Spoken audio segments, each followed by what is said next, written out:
Hey guys, so today we'll be looking at the Evans Gambit. This is one of the most aggressive openings played by White and has some very crazy tricks and traps involved. So stay tuned till the end to check out all the variations. So let's begin with the opening. The game starts with the Italian opening. White moves pawn to e4, Black replies with pawn to e5. White develops his knight to f3, Black develops his knight to c6. White develops his bishop to c4, Black develops his bishop to c5, and this is the Giotto piano opening. After this, we offer our pawn by moving it to b4, and this is the Evans Gambit. Now Black can either accept this pawn or can move his bishop away. If he moves his bishop away, then he will be just losing in development. Now he can either capture by his bishop or his knight. Let's say he captures with his bishop. In that case, he'll attack this bishop by moving a pawn to c3. Now, Black has to move his bishop away. Either it can take his bishop back to a5 or he can move along this diagonal. Now, if Black moves his bishop to f8, then he'll be just losing in development. And if he moves his bishop to d6, then again he'll be blocking his light colored bishop from coming out because Black won't be able to move his pawn to d6. Now Black can either move his bishop to a5 or c5 or e7. Let's consider all these variations one by one. If Black moves his bishop to e7, in that case we'll simply move our pawn to d4. If Black captures this pawn, we'll capture this pawn back. Now we have good control of the center. Our pieces are well developed. We can easily castle and our pieces are in attacking position. So it's a fair compensation for the pawn that we offered. If Black moves his pawn to d6 and supports his e5 pawn instead of capturing our pawn, in that case we'll simply move our queen to b3 and attack Black's f7 pawn. If Black moves his knight to a5, then it would be a mistake because we'll simply capture Black's f7 pawn. Now if Black moves his king to d7, now that would be a blunder because we have a brilliant move here. Can you guess that move? If yes, please mention it in the comment section. Okay, let's move ahead. White will simply capture this pawn with his knight. Yes. After this, if Black captures this knight back, which he has to because it's a forced move, then we'll bring our queen to e6 and it's a sweet checkmate. If Black moves his king to f8, in that case we have another brilliant move. We'll move our queen to a4. Now if Black captures our bishop, we'll capture his knight. Now we are equal in material and Black cannot castle and our pieces are well positioned. So from here on we'll be easily able to win this game.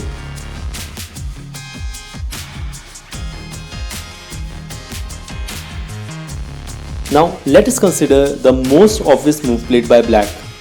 What if Black decides to move his bishop to square a5? In that case, again we'll move our pawn to d4. If Black captures this pawn, then we simply castle because our c3 pawn is under attack and our king can be checked anytime.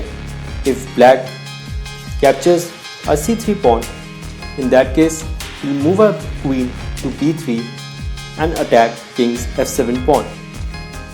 Now Black can support his f7 pawn by bringing his queen to f6 or e7. Let's say Black brings his queen to f6 and also supports his c3 pawn. In that case, we'll move our pawn to e5. If black captures this pawn, we simply pin this knight. And if black supports this knight, then we'll move our queen to a4. It's a check and a fork. If black defends his king, we simply capture black's bishop. Now, if black brings his queen to square e7, in that case we'll simply capture this pawn with a knight. Now black will develop his other knight to f6. In that case, we simply bring a knight to d5. If black captures this knight, we'll capture this knight back with a pawn. Now if black moves his knight to b4, it would be a mistake because we'll move a rook to e1 and the black's queen is pinned. If black moves his knight to e5, then we'll capture this knight with a knight. And when black captures it back, we'll attack black's queen by our bishop. If black moves his queen to g5 and support his g7 pawn, then we'll bring our queen to a3 and stop black from castling and also attack black's bishop. And our final line would be to bring our rook to this e file and attack the king. Now what if black does not capture our knight with his knight and instead captures our pawn with his queen? In that case, we'll bring our bishop to g5 and attack black's knight. Even if black castles in the next move, we'll capture this knight with our bishop.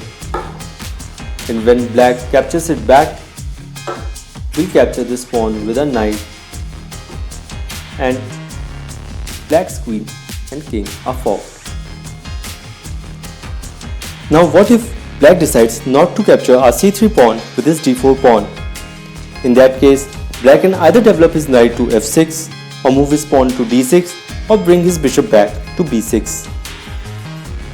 In that case, we simply capture this pawn with our pawn. Now we have a good control of the center, our pieces are well developed. We can anytime bring our queen to b3 and attack black's f7 pawn. We can develop our bishop to a3 or g5 as the situation requires. We can also bring our knights closer to the king and attack black.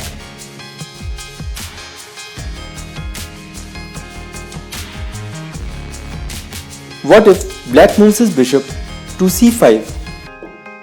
In that case, we'll move our pawn to d4.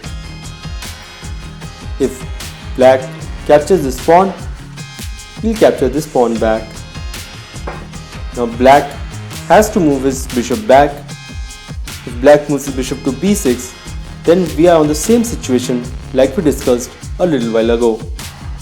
We have a good control of the center, our pieces are well developed, and we can anytime attack black with all the power.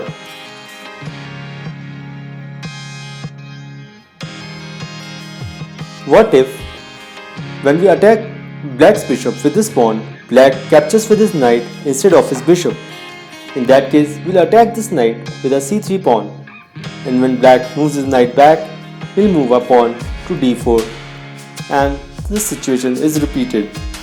Black has to capture with this pawn, we'll capture this pawn with a pawn back, and black has to move his bishop back, and again we have got a good compensation of the pawn that we offered. So guys, if you like the video, please hit the like button, and for more such videos, please subscribe to Chess VITA.